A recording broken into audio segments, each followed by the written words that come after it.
Qeverisë Kosovës po i mungon vullneti politik për përparim në integrim evropiane të vendit.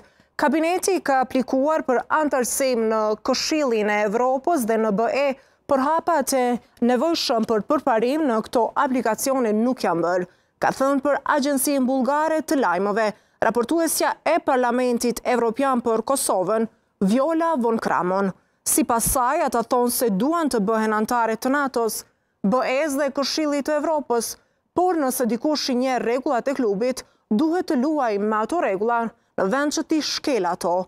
Ai vazhdoi duke thënë se qeveria e Kosovës aktualisht nuk po lehtëson as pak jetën qytetarëve, por dërgon sinjale shumë të përzierë. Raportuesja e PS tha se për tu antarësuar në BE, Kosova duhet i njihet si vendi i pavarur nga shtetet anëtare, e 5 prej tyre nuk e njohin pavarësinë e Kosovës.